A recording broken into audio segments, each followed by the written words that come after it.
¿Qué tal? De momento vamos a ser, empezamos poquitas. Seguramente a medida que vaya pasando el ratito, pues irá entrando más compañeros y compañeras. Y como tengo tanta suerte, me han de traer un paquete de Amazon que tengo que recibir sí o sí. O sea que encima voy a tener que interrumpir cuando escuche el timbre, que suena un pelín lamentable. Pero bueno. Los que me conocéis me perdonaréis seguro y los que no me tendréis que perdonar porque como no me queda otra, pues tendré que abrirles, ¿vale? A ver, para los que no me conocéis, me llamo María Luisa Penín, soy doctora en Ciencias de la Educación y llevo 25 años trabajando como asesora literaria, editora de mesa y escritora profesional. Espero que se me oiga bien, porque ayer mi hermana Nuria, que es la que controla las cuestiones técnicas, me dijo que se me oía bajito. O sea que voy a intentar gritar un poco más, ¿vale? A ver, hoy vamos a tratar el tema del editing. El editing es, por ejemplo, ayer, por ejemplo, que trabajé con la gente de escritura, el tema de las estructuras. ¡Ay, qué bien! Mira, ahora mismo, antes de empezar.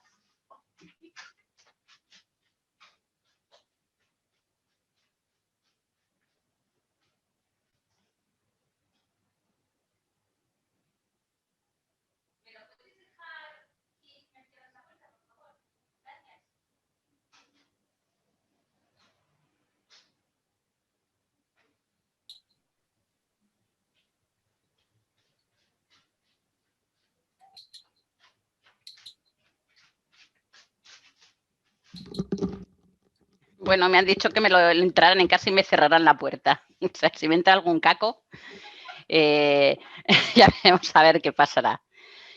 Vale, pues ayer trabajamos en la masterclass que hicimos ayer el tema de las estructuras, ¿vale? Que es un tema que me gusta mucho. Y hoy vamos a trabajar el tema del editing, en concreto de cómo se realiza un informe de editing y para qué sirve, sobre todo cómo lo hago yo. Porque en el caso del editing no existe una pauta para trabajar, sino que cada editor lo hace un poco pues como le parece, ¿no? Así que lo que os voy a explicar es la manera como yo trabajo. Os voy a compartir una pantalla. Me he bloqueado con el tema de lo del esto y a ver que se vea bien un momento. Vale. Vale. Entonces, vamos a tratar el tema del editing, ¿vale? En concreto, hablaremos sobre el informe de editing, que es el documento de trabajo, es un documento de trabajo que si está bien hecho, pues permite, hoy no tengo el día, es un documento de trabajo que si está bien hecho, pues permite afrontar a un autor, afrontar con garantías la reescritura de una obra, ¿vale? El informe de editing es todo lo contrario de un informe de lectura. El informe de lectura es de carácter general, ¿no? Indica de manera general los desequilibrios que presenta el relato, mientras que el informe de editing es absolutamente específico, es muy detallado o debería de serlo, ¿no? La verdad es que es una herramienta extraordinaria para el autor si está bien hecho, claro. Pensando que las personas que, aunque la sesión de hoy está pensada para editores de mesa o para futuros editores, a este tipo de sesiones también asisten muchos escritores, así que pienso que habrá escritores y escritoras entre vosotros, así que la presentación está un poco orientada hacia los dos bandos, ¿vale?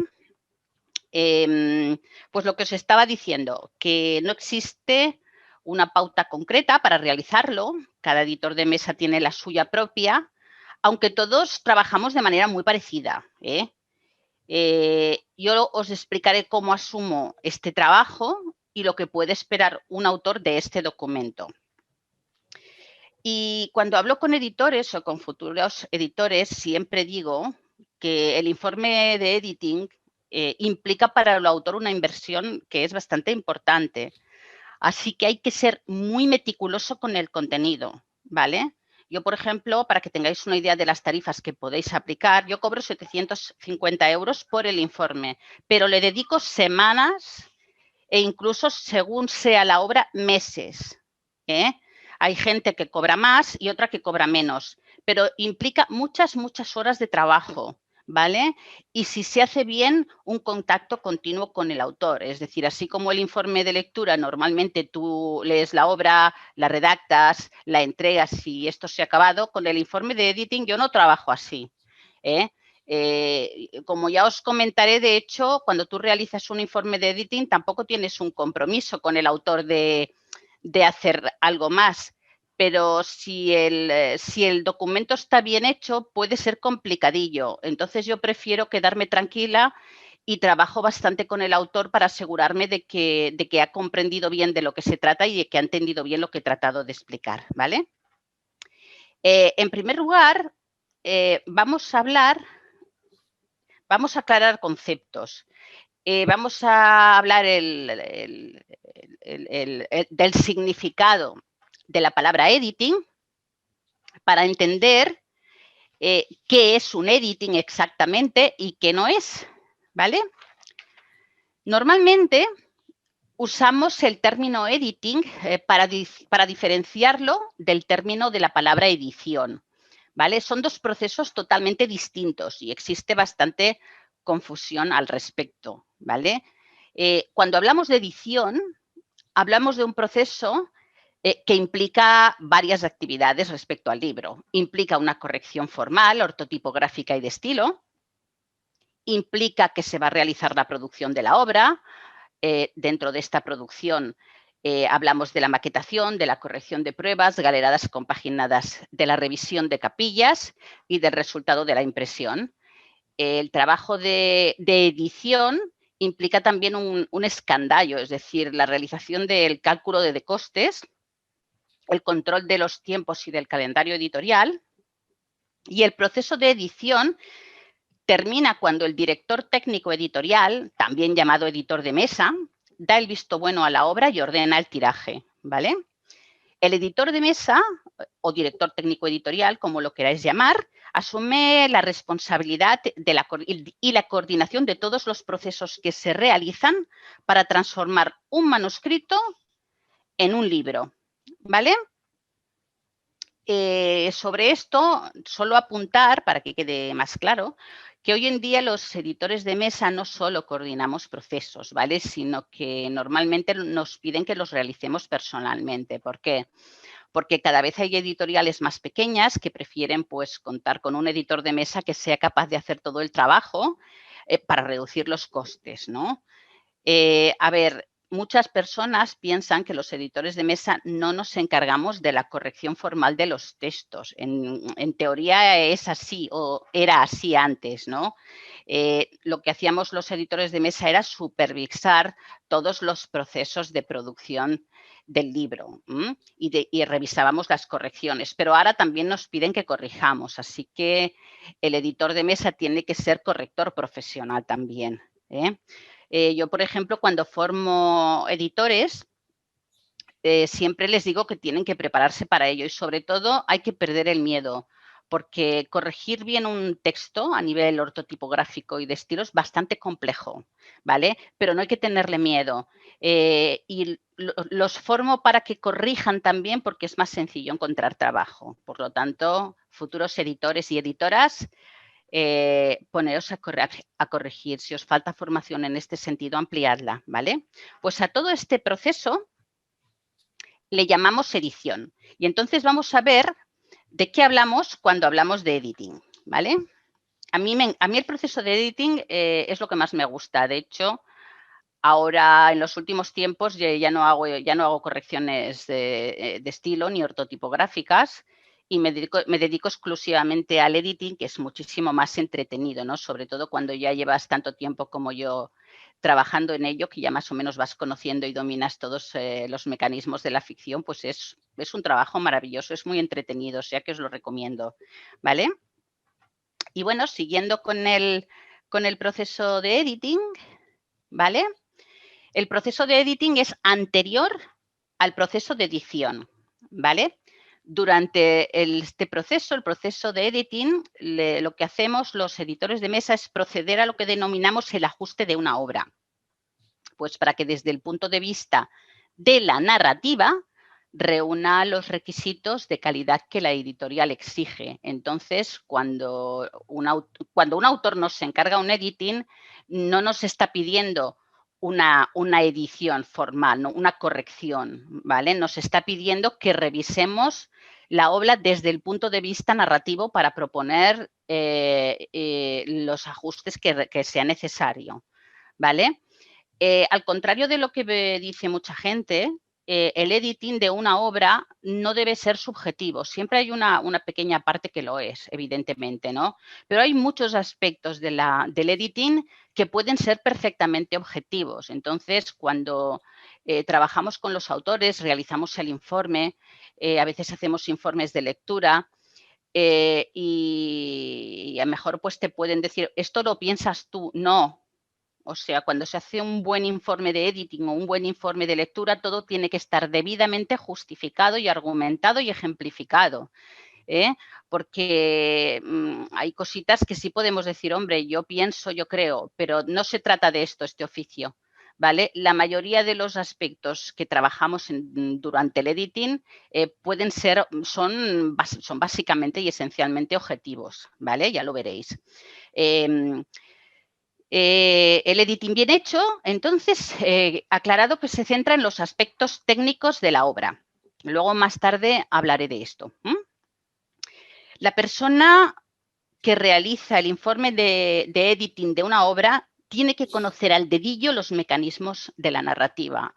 Es decir, tenemos que ser expertos y no nos tiene que dar vergüenza ni sentirnos mal por definirnos como expertos. Es que si no, no podremos trabajar en esto, ¿vale? Si uno reconoce que no es un experto en esto, mejor que no haga editing, que no haga informes de editing, porque es bastante complejo, como veréis, ¿vale? Es bueno que uno puede hacer informes de editing cuando ya llevas bastantes años trabajando, que lo conoces muy bien y lo has trabajado muchísimo, ¿vale? Pero esto requiere unos años de formación. Pero siempre hay que empezar, ¿eh? Es decir, cuando yo realicé mi primer editing, uy, una moto. La verdad es que mucho de narrativa, hombre, sí sabía, pero claro, pues en aquel momento me aventuré al editing como si no hubiera un mañana y no estaba preparada para ello. Ahora lo veo, pero hay que empezar, chicos, chicas, ¿vale? Entonces lo que hay que ser es consecuente, responsable y estudiar muchísimo. Esto de la mesa, bien, no sé de dónde viene, ¿vale? Normalmente se nos llama de mesa porque estamos ante el escritorio trabajando con los autores y sus textos. Es para diferenciarnos un poco del término del editor como director editorial, ¿no? O como productor de libros, ¿no?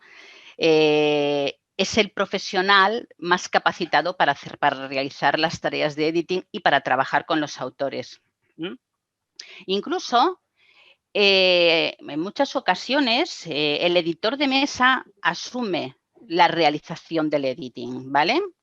Esto no pasa siempre, pero a mí me lo han pedido bastantes veces, ¿vale? Es decir, una editorial te puede pedir que hagas tú personalmente el ajuste de una obra, ¿vale? Y esto pues claro, implica que uno escriba bien y que tenga también espíritu de escritor, porque no todos los editores de mesa pueden escribir, es decir, dominan el lenguaje como herramienta de creación. Por lo tanto, a los que os gusta, chicos, chicas, si os gusta si queréis convertiros en editores, es importante también que os guste un poquito escribir, ¿no? Por ejemplo, en el máster de edición que imparto, escribimos un libro, y lo producimos y lo publicamos. ¿Por qué? Porque hay que perder ese miedo cuando se edita también de escribir, porque ahora muchas veces si queremos trabajar en esto, nos toca escribir y nos toca ajustar personalmente, ¿vale? Entonces, bueno, como editores de mesa podemos trabajar de dos maneras distintas.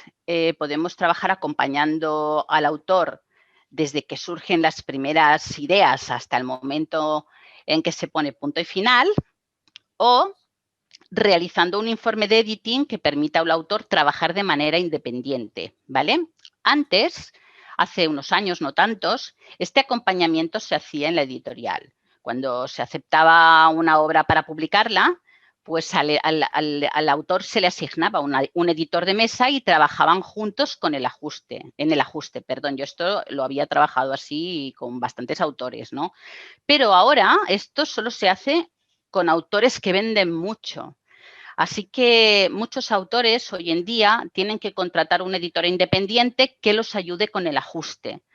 ¿Por qué? Porque la obra tiene que llegar al editor impecable en todos los aspectos. O sea que cada vez resulta más sensato autopublicarse, ¿no? Porque la editorial antes te ofrecía unos servicios que hoy en día no te ofrece, a no ser que seas un autor que tiene mucho peso, ¿no?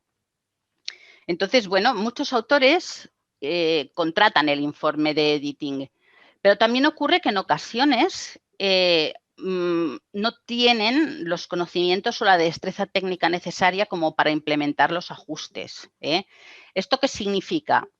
Que el editor de mesa, además del informe, yo, por ejemplo, que lo hago, tiene que asegurarse de que el autor pueda realizar los ajustes propuestos, ¿vale? Entonces, cuando os explique ahora mismo cómo trabajo, veréis cómo lo hago yo para asegurarme de esto.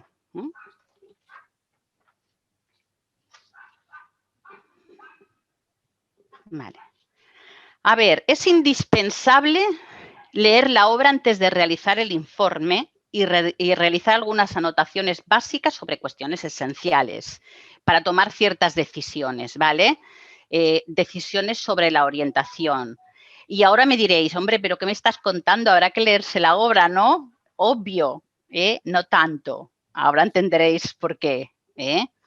Entonces, vale, primero, indispensable, hay que leerse la obra de un tirón para hacerse con una idea de los problemas relevantes que plantea, sobre todo de los estructurales. ¿Por qué? Porque si una obra presenta problemas estructurales, que es muy común, yo me lo encuentro a menudo, lo más probable es que se tenga que replantear desde el principio, ¿vale? Y si hay que replantear la obra desde el principio, desde los mismos cimientos, pues tenemos que valorar con el autor si conviene realizar el informe de editing o centrar el esfuerzo en crear una arquitectura nueva, ¿no? Y eso es un servicio distinto, ¿no? En este sentido, hay que ser muy sinceros con los autores con los que trabajamos.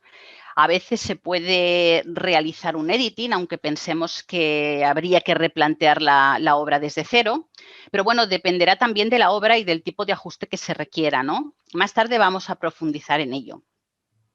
Entonces, yo en esta primera lectura de corrido, ¿qué hago? Pues valoro los posibles beneficios del editing y si el informe permitirá realizar un buen ajuste.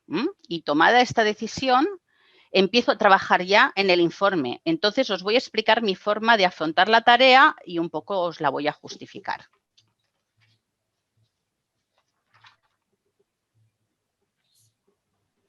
A ver, vamos con el formato. El editing se realiza siempre a mano sobre el documento impreso, ¿vale? En el sector editorial siempre lo hemos hecho así, ¿vale? Y muchos editores de mesa lo seguimos haciendo porque al autor le queda muchísimo más claro. Yo, por ejemplo, pido el documento impreso a una sola cara. ¿Por qué? Porque utilizo la página par que queda en blanco pues para realizar todos los comentarios que considere sobre las escenas compuestas en la página impar, ¿vale? Si nos imaginamos un documento encuadernado y compaginado, si lo imprimimos a una sola cara, veremos que una queda con texto y una sin. Pues yo trabajo sobre el texto que hay en la página impar y todas las anotaciones las hago en la página par, ¿vale? Si necesito realizar notas complementarias, pues las pongo en posits y lo hago así, ¿vale? Y luego ya os explicaré alguna cosilla más respecto al formato, pero no me adelanto. Por ejemplo, no sé si lo podréis ver, pero yo ahora, por ejemplo, estoy haciendo un editing y esta sería ¿Se ve un algo? ¿Veis? Por ejemplo, está el texto aquí y tengo los posits puestos para aquí, las anotaciones y los comentarios aquí. ¿Vale? Pero luego os explicaré más cosas sobre el formato. Así es como se trabaja la edición de mesa de verdad, la que se hace bien. Por eso cuesta mucho trabajo. Vale. ¿Cómo lo hago? Pido un interlineado de 1,5 puntos. ¿Por qué? Porque en la cara impresa me permite hacer comentarios breves y la experiencia de lectura es bastante agradable. Yo esto lo comentaba ayer, creo también. Si, por ejemplo, ponemos un interlineado de doble, la experiencia de lectura no se parece nada a la que obtenemos cuando leemos pues el libro en formato libro, el texto en formato libro, ¿no? Y entonces el 1,5 presenta menos distorsión. Yo lo pido encuadernado con tapadura y espiral para que el manejo del documento pues me resulte más cómodo, ¿vale? Bien, vamos a ver cómo trabajamos, cómo trabaja un editor de mesa sobre una obra, ¿vale? Sobre todo cómo trabajo yo, ¿vale? Una vez que ya me he leído la obra, ¿vale? Por eso os explico. Yo sé que hay algunos autores que cuando reciben el documento empiezan a valorarlo y a anotar sin haberse leído la obra primero. Por eso os decía que no es tan obvio, ¿vale? Y si no lees la obra primero, no te haces una idea si estructuralmente luego vas a encontrar según qué cosas, ¿vale? O sea que editores, editoras, ya sé que es un esfuerzo, pero la obra se lee antes de empezar, de revolverla a leer otra vez, ¿vale? Antes de realizar anotaciones. A ver, trabajo capítulo por capítulo, entonces como ya me he leído la novela, normalmente son novelas, ¿vale? Ahora sé que puedo trabajar así porque ya sé más o menos lo que voy a encontrar a grandes rasgos, ¿no? Antes de continuar, yo, una vez que he leído la obra, estas cosas no son obligatorias, estas cosas las hago yo. Le envío al autor un WhatsApp extenso donde le explico lo que he encontrado, cómo lo veo, porque como el informe de editing tarda bastante en entregarse, lo que pasa que ahora os explicaré cómo lo hago yo también, ¿vale? Entonces yo ya le explico más o menos el tiempo que voy a tardar según las dificultades que pienso que voy a encontrar y le explico la orientación del editing y de alguna manera la validamos entre los dos, ¿no? Esto también a él le da una idea de los cambios que va a tener que ejecutar y bueno, y también tiene que validar de alguna manera el procedimiento, la manera como vamos a trabajar, ¿vale? Le tiene que ser cómoda para él. Bien. Entonces, ¿cómo se realiza el editing? El editing, para que esté bien hecho, se realiza escena por escena, ¿vale? Así que, por tanto, lo primero que tenemos que hacer, si es necesario, incluso aunque hayamos leído la obra de corrido, podemos volver a leer el primer capítulo, pongamos por el caso otra vez de corrido, ¿vale? Y entonces, allá que cogemos, identificamos las escenas de que consta todo el capítulo, todo el primer capítulo, por ejemplo. Yo, por ejemplo, lo que hago aquí, si las veis, es que aquí se ve muy mal, pero bueno, marco el inicio de la escena con una línea y el final de la escena con otra, ¿no? Es decir, es que no se ve. Pero bueno, es decir, identifico las escenas porque el autor va a trabajar sobre ellas, va a trabajar sobre cada escena. Esto ayuda muchísimo al autor porque se centra el trabajo en estos compartimentos, ¿no? Y le es mucho más fácil que, por ejemplo, hay editores que el editing lo realizan de manera general, pues en un capítulo, pues mira, toca esto, toca lo otro, y a veces queda como el trabajo como muy desaprovechado, ¿no? Sin embargo, si trabajas escena por escena, siempre puedes decidir, a ver, ya sé que esto es un trabajazo, ¿te apetece hacerlo tal cual? O, por ejemplo, siendo conscientes de lo que hay, vamos a escoger qué escenas, en qué escenas vamos a profundizar o qué escenas necesitan mayor ajuste y qué otras, pues más o menos podemos dejar como están o tocarlas un pelín, ¿no? Trabajar por escenas es da muy buen resultado. Yo lo recomiendo porque metodológicamente lo he testado desde hace muchísimos años y va muy bien. ¿Por qué? Porque además muchos autores tienen dificultades a la hora de componer escenas porque piensan que lo saben hacer y realmente no es así. Yo siempre lo digo y lo digo cada vez que imparto una charla de estas, que esto no es culpa de los autores, sino de las escuelas donde los formamos, ¿vale? Porque no es normal que te envíen una novela personas que llevan mucho tiempo formándose y que veas tú después en el resultado que las escenas hay que ajustarlas y hay que ajustarlas mucho, ¿no? Esto no es culpa de la persona, esto es culpa del formador, que no le ha prestado suficiente atención al tema, ¿no? Yo, para mí, la composición de escenas es la parte más importante del ajuste, porque es el autor ajustando sobre la escena es donde va a haber mucho más el trabajo, el cambio que se realiza, ¿vale? Entonces, con esto, como editores, es normal que tengamos problema. ¿Por qué? Porque muchos autores todavía explican mucho más que muestran. Es decir, narran desde la tercera persona omnisciente clásico, donde el discurso narrativizado que se prioriza es el de la explicación. Entonces, ¿qué pasa? Que cuesta muchísimo identificar escenas cuando se ha hecho así, porque no se han trabajado, ¿no? Entonces, un poquito hay algunos momentos del trabajo en el que sí que tú ves, vale, aquí hay una escena, pero aquí el narrador parece que cuenta la historia como si tuviera el telón detrás corrido, ¿no? Y no se ve nada, ¿no? Entonces ahí tienes que aventurar qué tipo de escenas se podría crear. Es decir, a veces es cuestión de identificarlas, si se ve claramente que están ahí, y a veces pues hay que decir, bueno, pues aquí podríamos convertir este fragmento de texto en una escena y entonces lo marcas. ¿Vale? Esto sería la mejor manera de proceder, la mejor manera para el autor, ¿vale? Para el editor da más trabajo, pero luego los autores están muy contentos, entonces señal de que se hace bien. La escena será la base de la reescritura, por lo tanto, mucha atención con esto. A ver, la realización del informe no implica que tengas que realizar ninguna acción formativa, ¿vale?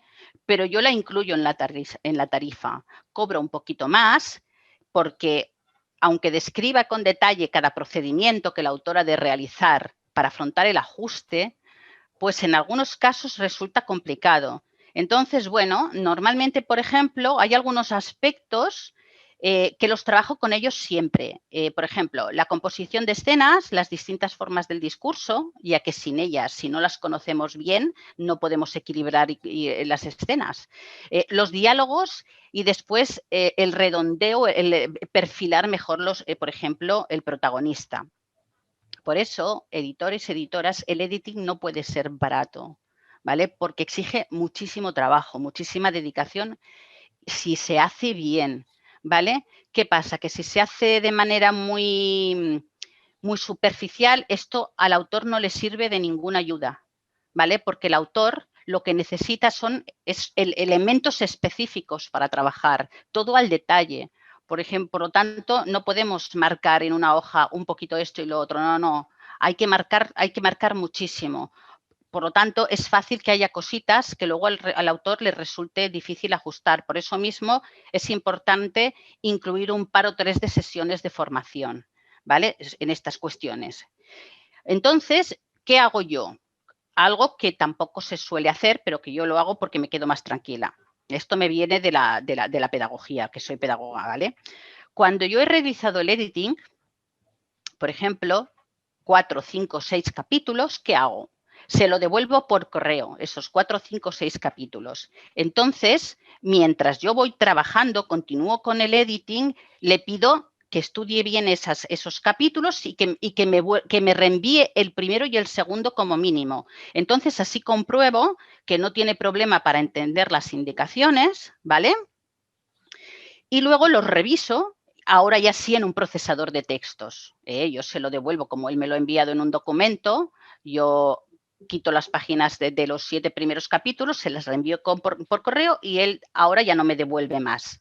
Ya la reescritura la trabajamos con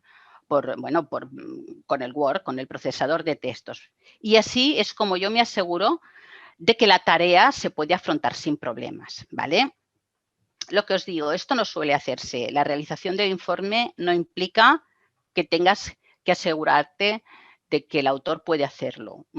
Pero yo me quedo mucho más tranquila y el autor todavía más, ¿vale? Es algo que yo hago siempre y la verdad es que, claro, por eso la gente está contenta, porque cuando después puedes ver el resultado y puedes ver que las propuestas que has realizado puestas en práctica, pues realmente funcionan, ¿no? Y es una manera de comprobarlo.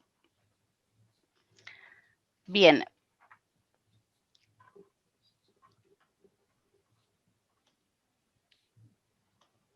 A ver, valorando el capítulo en general, ya tengo las escenas marcadas, ¿vale?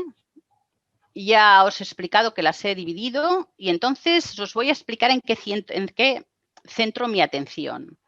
Y es lo que voy a hacer básicamente el resto de la sesión.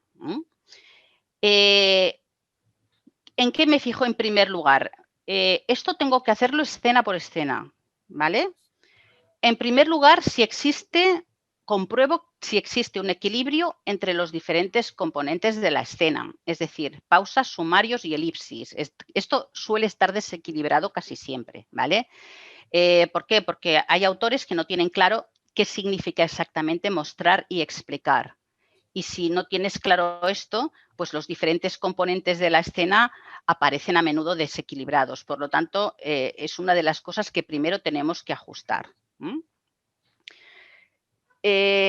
Otra cosa en la que me fijo, el lector tiene que estar siempre situado en las coordenadas generales del relato, ¿vale? Esto requiere que en cada capítulo y en cada escena los lectores sepan dónde y cuándo transcurren los acontecimientos, ¿vale? Para ello tenemos que comprobar que en la escena hay un plano de acción bien definido que sitúa a los personajes en el presente de la narración. Esto muchas veces no lo veréis y si no está hay que crearlo, ¿vale?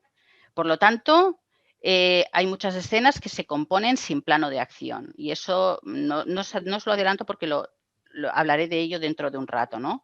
Y es un problema importante. Por lo tanto, comprobarlo. Luego, la pregunta que os van a hacer es ¿qué es esto del plano de acción? ¿Vale? Por lo tanto, os tenéis que adelantar. Yo, por ejemplo, en las primeras páginas del informe ya añado unos apuntes que hablan sobre la composición de escenas. Me adelanto porque es mucho más sencillo que así. Incluso les digo, mira, antes de leer el informe de editing, ¿vale? Tú léete los apuntes sobre composición de escenas, que seguro que luego lo vas comprendiendo mejor, ¿no? Incluso también lo más habitual, según veo, pero es lo que normalmente hago, también adjunto los apuntes sobre las distintas formas del discurso, ¿vale? Porque con estos dos datos, con estas dos cosillas, cuando lean el informe de editing, ya desde el principio van a tener claro de qué estoy hablando cuando nombro ciertos conceptos, ¿vale? Por eso que los conceptos que nosotros mencionamos en el informe tienen que estar claros para el autor. Entonces, o has de incluir una guía o has de incluir un glosario o como hago yo directamente, incluyo los apuntes que además van muy bien, ¿vale? ¿Qué más compruebo en cada escena? Que si se han realizado viajes al pasado, antes de terminar la escena, se ha devuelto a los personajes al presente de la narración, ¿vale? Esto, a veces, por ejemplo, nos encontramos que cuando componemos una escena, pues la terminamos, hacemos un flashback, una analepsis, viajamos al pasado, ¿vale? Y cambiamos de escena o incluso de capítulo sin haber devuelto al lector al presente del relato. Esto no se debe hacer, ¿no? Porque entonces el lector pierde las coordenadas generales del relato. Por lo tanto, en el contexto de cada escena, ¿vale? Devolvemos al lector al presente de la narración. ¿Eso quiere decir que siempre deba ser así? Yo lo aconsejo, pero bueno, a veces si, por ejemplo, estoy haciendo un informe de editing y veo una escena que está resuelta de esta manera por alguna razón y veo claramente la intención del autor en la escena, entonces lo permito. Depende de la experiencia de lectura o de la intención que tenga el autor pero lo normal y lo saludable es acostumbrarse a cerrar cada escena devolviendo al lector al presente del relato, ¿vale? Al plano de acción.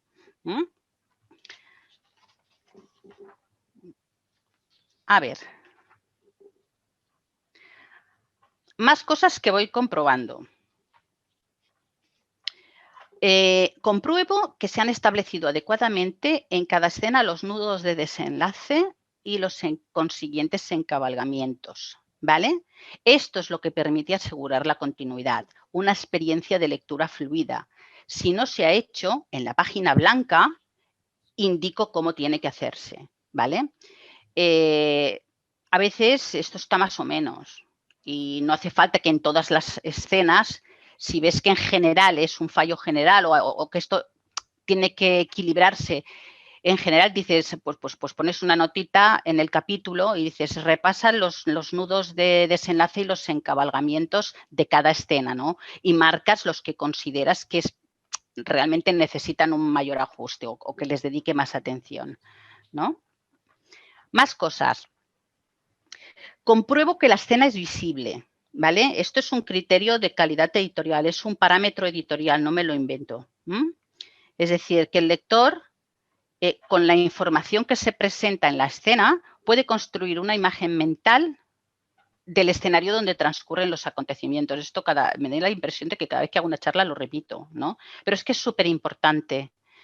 Porque cuando enviáis, los escritores y escritoras que estáis viendo la charla, cuando enviáis una novela a un editor, lo primero que vamos a ver es la visibilidad, porque es un parámetro general, es un parámetro de valoración y además es que la experiencia de lectura de una escena visible es muy distinta a la experiencia de lectura que aporta una escena que no lo es, ¿vale? Por lo tanto, pensemos tanto los editores por lo que representa como los autores, ¿no? Que lo que tenemos que comprobar es que el lector, con la información que se proporciona, puede construir una imagen mental del escenario.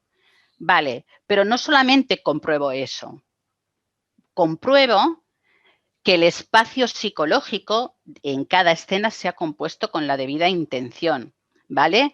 A veces en todas las escenas no es necesario crear cierto grado de atmósfera, pero en un capítulo seguro que en algunas las escenas claves sí, ¿vale? Entonces tengo en cuenta si realmente se ha trabajado con intención la atmósfera, si realmente se ha trabajado el espacio psicológico de manera que la lectura permita al lector experimentar sentimientos y sensaciones parecidas a las que está experimentando los personajes, el protagonista o los personajes que aparecen sobre el escenario, ¿vale? También tengo en cuenta cómo se ha compuesto el escenario a nivel de los elementos fijos y variables, ¿vale? Y miro a ver si se han tenido en cuenta. Me aseguro de que nada sobra y de que nada falte, ¿vale? Esto es relativamente sencillo cuando, por ejemplo, ves claramente o intuyes la intención del autor a la hora de componer una escena determinada, ¿no? Entonces, si más o menos ves la intención y dices, vale, ha querido decir esto, pero no lo acaba de conseguir del todo, pero si le añade tal cosita, funcionará mucho mejor. Pues esto se lo indico, ¿vale? Y recordar, si tenéis que hacer informes de editing, si hacéis alguna indicación, la hacéis en la página blanca. Y os podéis preguntar, bueno, ¿y si me pongo a escribir y me falta espacio, qué hago? No se os ocurra ir a la página siguiente, blanca, ¿vale?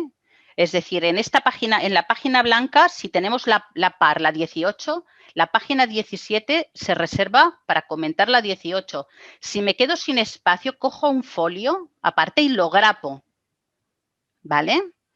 pero nunca me voy a la página siguiente y así siempre tengo al lado de la página correspondiente, tengo todos los comentarios de las escenas que estoy trabajando, ¿eh? No importa lo que sea. Luego el documento queda hecho un asco, pero es precioso ver cómo se trabaja esto y luego entregas los documentos llenos de papeles y dices, pero qué a gusto, ¿no? ¿Y quién se ha hecho esto? ¿Eh? O sea que sobre todo esto, los folios aparte se enganchan a la página, se grapan para que no se pierdan, ¿vale? Yo, por ejemplo, los posits que hago, les pongo un poquito de celo y además los numero para que no se me muevan. Luego, por ejemplo, cuando el autor recibe el documento, lo abre y ¡bah! Imaginaros si todos los posits empiezan a caerse por ahí, ¿no? No, entonces les pongo un poquito de celo y además los numero para que no se confunda. Claro, al trabajar así esto, pero luego es fabuloso, los puedes poner en un escabel y decir, pero mirar qué informe de editing me han hecho más chulo, como mola el documento así, como que me han dado, ¿no? Entonces, bueno, más cosas. Esto, si me falta espacio, grapo un folio. Y una cosa que suelo hacer a menudo, si lo veo necesario, si veo que la reescritura va a ser muy compleja, la reescribo yo o algún fragmento para que tenga claro cómo tiene que trabajar. Es decir, a veces la gracia de hacer un buen trabajo de edición de mesa es poder tú, una escena concreta, decir, mira, aquí te falta visibilidad. Si el autor te dice, ostras, es que no me aclaro bien, no lo entiendo, mira, pues aquí te pongo un ejemplo y cojo su misma escena, no busco una escena en libros o no busco una película ni nada de esto, trabajo con su propio texto. Porque si le ponemos un ejemplo de otro libro, de otra obra, es fácil que no entienda bien el concepto. Por lo tanto, como editores de mesa tenéis que trabajar sobre el propio texto. Por lo tanto, le falta visibilidad, pues la aportáis en un fragmento. Entonces dirá, ostras, pues sí que se ve diferente. Sí, vale, ahora lo entiendo, ahora que lo veo. ¿Vale? Por lo tanto, siempre los ejemplos que pongáis de ayuda, siempre sobre su propio texto. ¿Vale? Vale, esto ya lo he dicho antes, me lo he puesto otra vez, que sea... Vale, no, pero es que esto lo he explicado antes, lo del flashback. Asegurarme de que en cada escena devuelvo al lector al presente del relato antes de pasar. Más cosas. Una de las primeras cosas, estas son las primeras cosas que compruebo, ¿vale? Compruebo que en cada escena existe un equilibrio entre la información nuclear y los datos secundarios. ¿Vale? Normalmente esto acostumbra a estar bastante descompensado, por eso las novelas en general, sobre todo cuando todavía no se tiene demasiada práctica, suelen aburrir bastante. ¿Por qué? Porque el ritmo interno del relato suele ser muy lento, ¿no?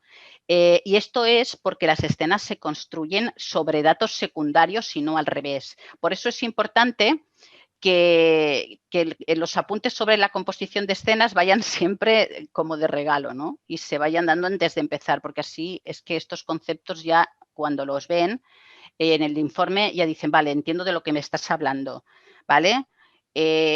Además, cuando te piden un informe de editing, tienes que ser consciente de que el resultado, lo normal, lo que es más habitual es que va a ser un trabajazo para el autor. Por lo tanto, hay que ponérselo fácil. Es decir, hay que dárselo todo muy claro, muy mascado, para fomentar sobre todo la motivación. Porque cuando recibes un informe de editing, pues a lo mejor te esperas ver 4 cosas y cuando ves el documento, por una parte dices, ostras, pues sí que se lo ha currado, ¿no? Pero claro, por otra parte dices, uf, ¿en serio? Entonces hay que dejárselo todo muy bien planteado para que la experiencia la entienda como un proceso de aprendizaje, ¿vale? Y no como una tortura que supone a la hora de afrontar una reescritura bueno, yo me entretengo mucho porque la composición de escenas es muy entretenida. Entonces, claro, pero claro, no todo el mundo le pasa, ¿no? Entonces esto, información nuclear, datos secundarios. Esto requiere casi siempre de compensación, ¿vale? Y entonces también una manera más sencilla de hacerlo es coger la tijera, es decir, tachar la información que consideres irrelevante.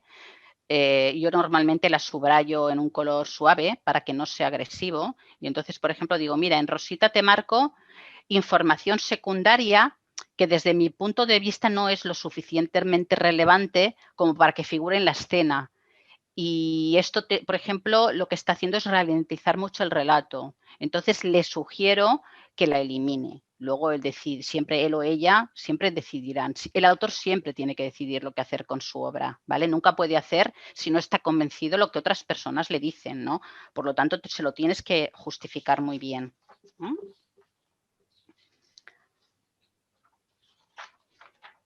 Más cosas. Uy, que voy a acabar muy pronto hoy.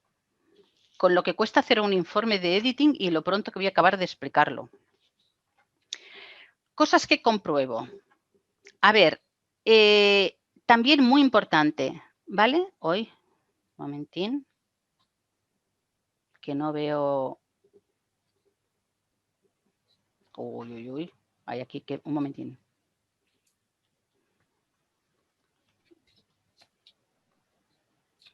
Aquí, no, es este. Lo que pasa es que me he equivocado en una tontería con la diapositiva, pero sí, está bien. A ver, a lo mejor notáis que en la diapositiva hay alguna cosilla que no va con lo que estoy diciendo, ¿vale? Lo que yo estoy diciendo es lo que vale, ¿vale? Porque hay alguna cosa que sí y otra cosa que no sé cómo se me ha pasado. A ver, sigo. Compruebo que las distintas formas del discurso se presentan equilibradas, es decir, que el discurso narrativizado se orienta hacia la acción y no hacia la explicación. Si esto segundo ocurre, que es muy habitual, explico cómo tiene que compensarse, porque esto no se puede dejar así, ¿vale? Por lo tanto, lo que os digo, los apuntes sobre las distintas formas del discurso van también de regalo, para que el autor no se agobie ya pensando de qué me están hablando y qué es exactamente lo que tengo que hacer, ¿vale? ¿Qué más compruebo sobre este tema? Que en cada componente de la escena se utiliza la forma del discurso apropiada, ¿vale? Porque es así como se consigue el equilibrio. Es decir, por ejemplo, una escena se compone del plano de acción que sitúa a los lectores, a los personajes en el presente de la narración, de pausas, sumarios y elipsis, que son otros componentes de los que no voy a hablar, ¿no? Pero, por ejemplo, en el plano de acción trabajaremos con el discurso narrativizado orientado a la acción y podemos incluir diálogo, ¿vale? Por ejemplo, en el contexto de sumario, utilizaremos el discurso orientado a la explicación y en el contexto de la pausa, ¿vale? Perdón, es que oigo una distorsión rarísima por algún lado, ¿vale? Y en el contexto de la pausa, la descripción. Por eso es tan importante aprender a componer escenas y qué formas del discurso tengo que usar en el contexto de la escena en cada momento, porque es una explicación sencilla, ¿vale? Y ahorras muchísimo trabajo. Más cosas que compruebo. Compruebo cómo se ha planteado y si se ha planteado, ¿vale? La curva dramática de cada escena, ¿vale? Cada escena compruebo que sea autoconclusiva, ¿vale? Que tenga bien planteado su inicio, su nudo y su desenlace, ¿vale? Y que la curva dramática se ajuste a la campana de Gauss, que es lo habitual. Es decir, al igual que el capítulo tiene que tener su inicio, su nudo y su desenlace, y normalmente la curva dramática de un capítulo suele tener la forma de una campana de Gauss. Eso no quiere decir que en un momento dado no puedes hacer que la curva dramática de un capítulo o de una escena tire hacia arriba y justamente en el momento del desenlace, como sucede en el cuento, situemos el mayor grado de tensión, ¿vale? Pero bueno, en general lo que hacemos es una curva tipo campana de Gauss, ¿no? La parte más intensa en el nudo. Pues lo mismo tenemos que comprobar, ¿vale? Es muy importante que cada escena tenga su curva dramática. Y si no se ha hecho esto, si no se ha trabajado, pues tenemos que repasar la escena, ver más o menos qué conflicto plantea la escena o qué se trabaja, estudiar dónde está el punto álgido del conflicto o del problema o de la tarea que se plantea o de la situación que se plantea en esta escena y cargar la tensión en ese momento. ¿Vale? Es decir, a veces con un párrafo de más estamos hablando de que aquí el ajuste parece muy complicado, ¿vale? Pero a veces las soluciones son sencillas.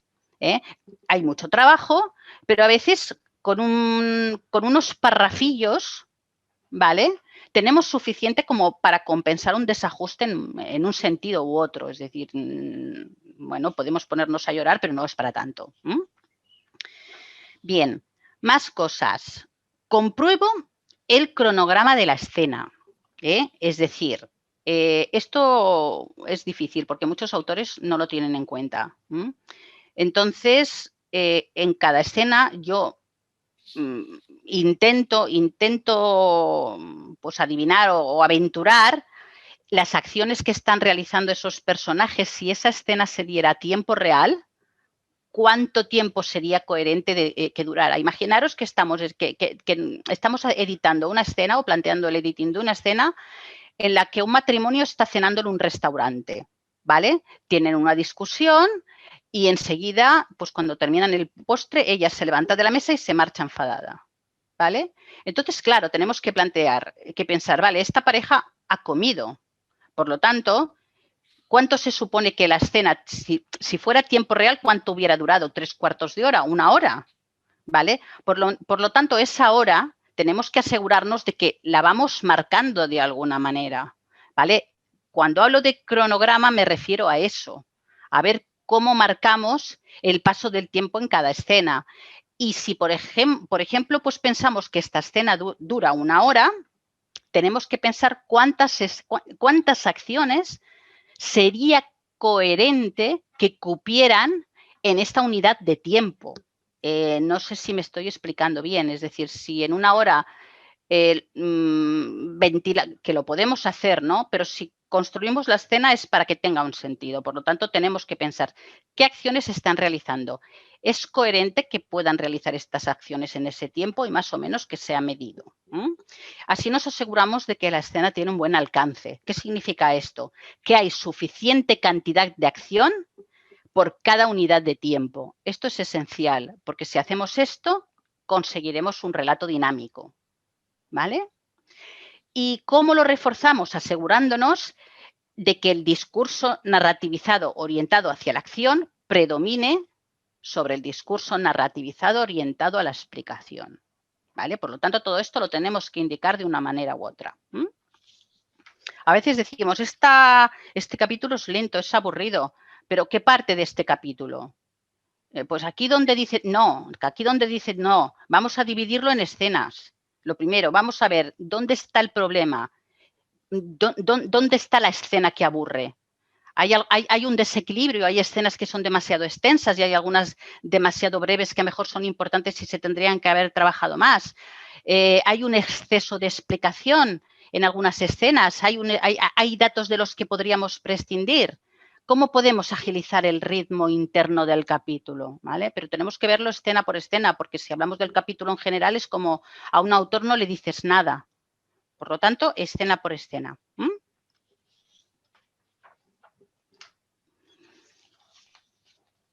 Más cosas que valoro en una escena, en cada escena.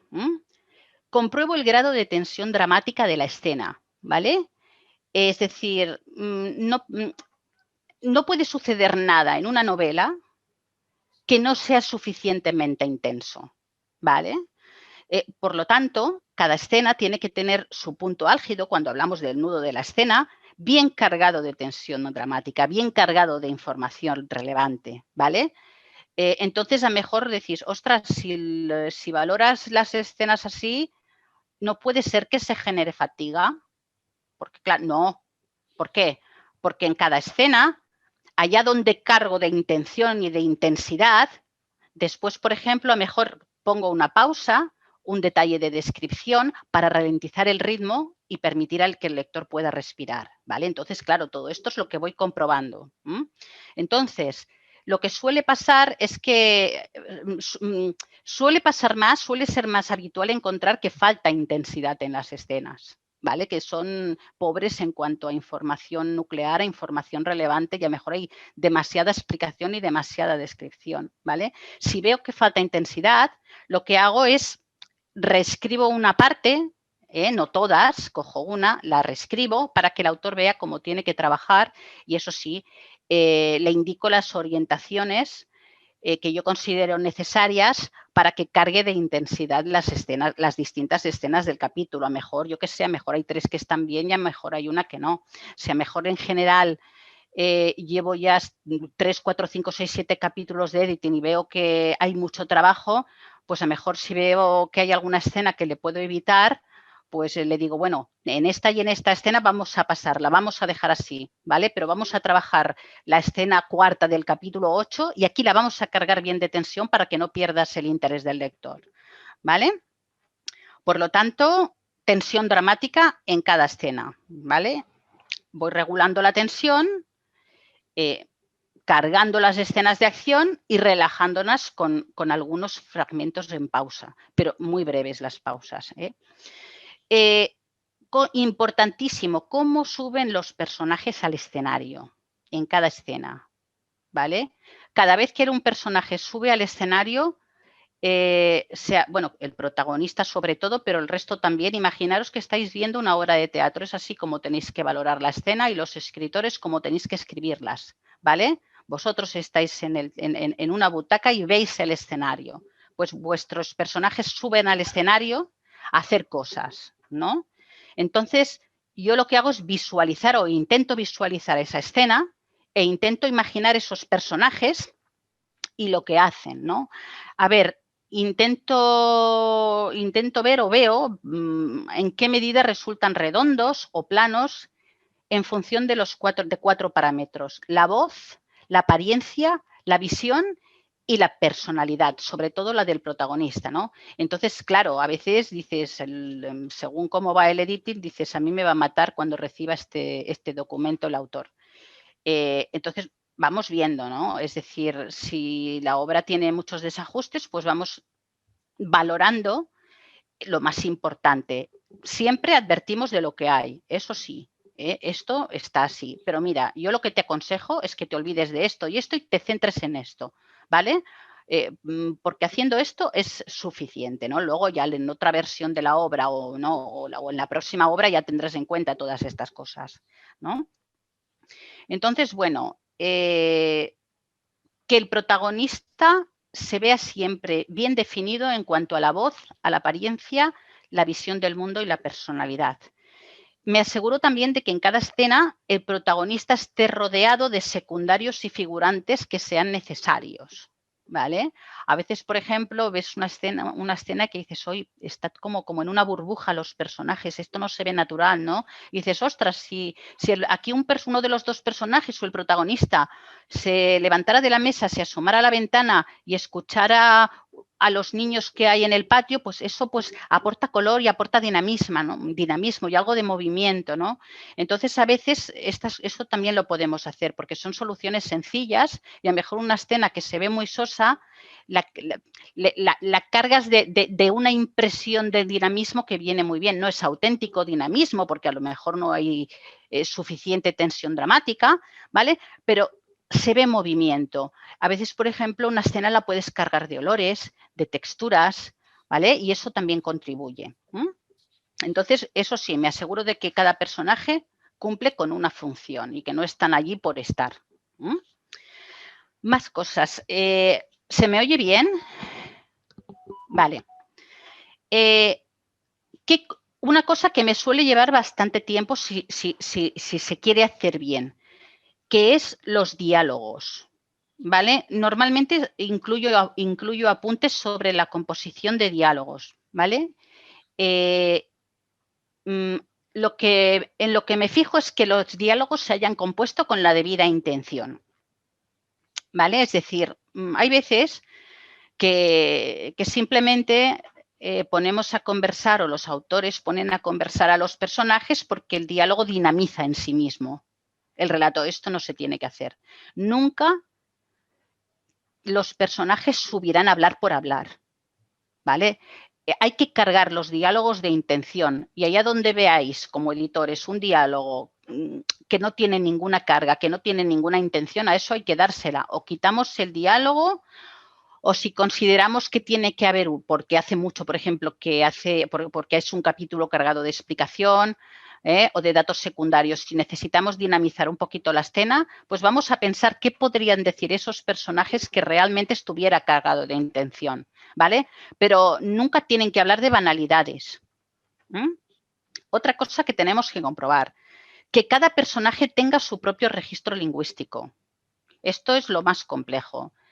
Y como editores, lo que observas como editor es que esto se trabaja muy poco. Al final, a veces vemos aquí en algunos personajes sí hay un intento de crear registros diferenciados, pero se nota también el cansancio.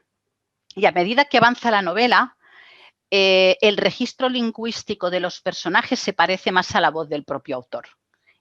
Por lo tanto, ojo con esto, los personajes tienen que hacer su propio registro y siempre, nunca les digo tenéis que hacer esto o conviene hacer esto, nunca les digo tenéis que hacer, siempre digo yo haría esto, conviene hacer esto, ¿vale?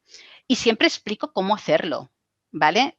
Siempre que hago una propuesta, pongo un ejemplo y me aseguro de que esto se comprende. Por lo tanto, siempre estoy en contacto con el autor para que me diga, oye, he recibido el documento, esto más o menos sí, pero yo esto que me has dicho aquí en concreto no he entendido nada. Vale, pues entonces lo hablamos y lo vemos, ¿vale?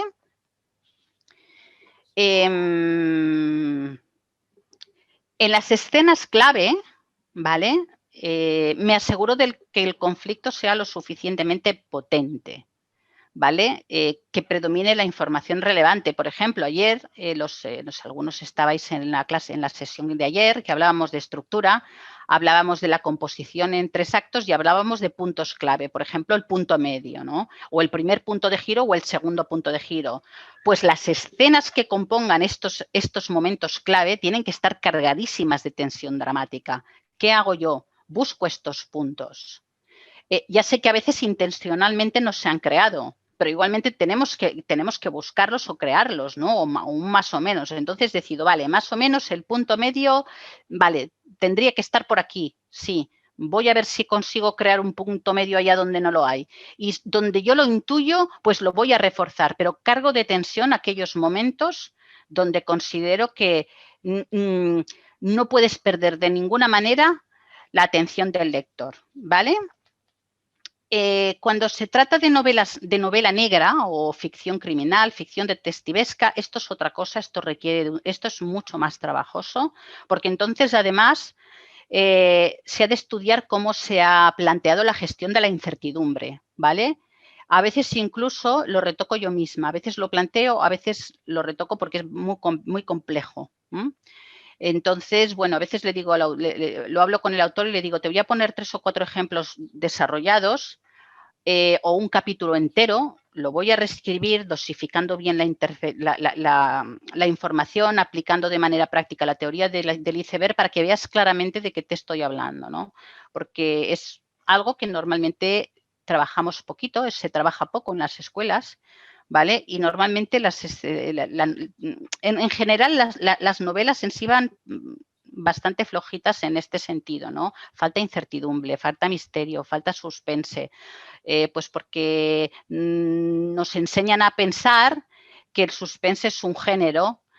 Hay un género que es el suspense, pero en sí el suspense es una estrategia narrativa, ¿vale? El misterio es otra estrategia, la intriga es otra estrategia. Y entonces son estas estrategias tenemos que usarlas en todos los géneros, no solo en la ficción detectivesca, ¿vale? Entonces, por ejemplo, si estoy haciendo un editing o haciendo un informe de editing de una novela romántica, pues también intento ver si hay alguna escena donde se puede trabajar un poquito de intriga o generar incertidumbre si no se ha hecho, ¿no?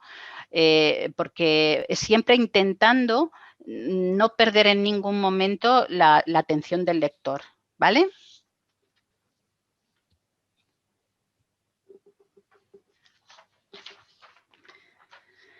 Vale, más cosas que compruebo y esto lo suelo dejar, esto cada cual lo hace cuando considera, pero esto lo suelo dejar para el final, aunque en la primera lectura que hago de la obra en general, de un tirón, me hago con una idea de los problemas que hay aquí, porque la voz narrativa es un mundo aparte, ¿vale? Si la voz narrativa patina, si la composición de escenas patina, la obra no va a funcionar en ningún caso. Hagas lo que hagas, plantees lo que plantees.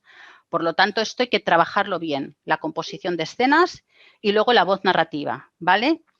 Compruebo el tono de la narración escena por escena. ¿Para qué? Para comprobar que no se producen oscilaciones. A veces vemos que hay una intención en algunas escenas de crear un registro personal, pero nos vamos yendo, ¿no? La voz va oscilando. Entonces tenemos que asegurarnos de que la voz es coherente en todas las escenas del capítulo y entre capítulos, evidentemente, ¿no? Otra cosa que valoro y que, por ejemplo, los que sois autores, tenerlo en cuenta, ¿vale? Cuando el relato se escribe en primera persona, lo que yo me encuentro muchas veces es que nos vamos hacia el omnisciente enmascarado y es bastante común, pero es que es bastante fácil, ¿eh?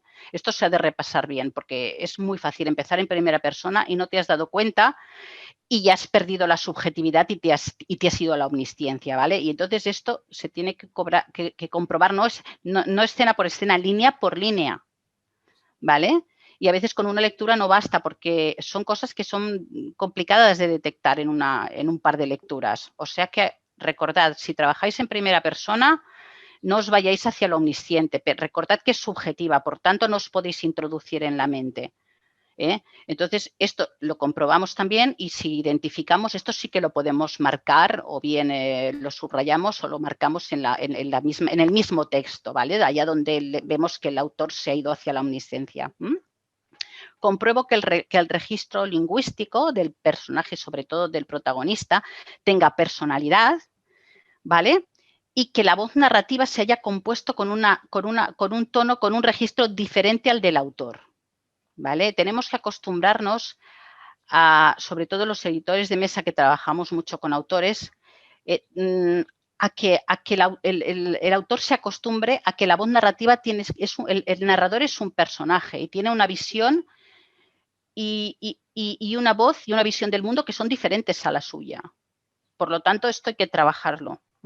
Allá que cuando me encuentro al autor debajo del personaje, yo esto lo marco, ¿vale? Porque es algo que hay que recomponer, ¿vale? Si la novela que se ha compuesto es coral, me encargo de asegurarme de que cada personaje cuenta con su propio registro. Si no se ha hecho, indico cómo debería hacerse, ¿vale? Por ejemplo, si se ha compuesto el relato con un narrador equisciente, compruebo que la atención del lector se desplaza de forma conveniente de un personaje a otro, de manera que la omnisciencia solo se centre en uno. Por lo tanto, todo esto hay que tenerlo en cuenta. A veces dices, uy, aquí veo un narrador equisciente, pero no se ha hecho con la debida intención. Si que lo notas, entonces lo refuerzas porque es interesante. Entonces dices, mira, este narrador aquí seguramente tú lo has compuesto como un omnisciente, pero es equisciente y fíjate qué bien funciona. Entonces lo refuerzas un pelín más, a lo mejor no en todo el capítulo, pero sí en algunas escenas, en función del trabajo que haya, ¿no? Cosa muy importante, compruebo el grado de focalización, que cada escena se narre desde un punto de vista apropiado. ¿Por qué? Porque normalmente me encuentro con que la mayoría de las obras están planteadas desde lo que denominamos la focalización cero, es decir, desde una perspectiva totalmente alejada del escenario. El lector está lejos. ¿Eso qué implica? Que es muy difícil que el lector se vincule con los personajes, que respire el escenario y que se instale en la narración.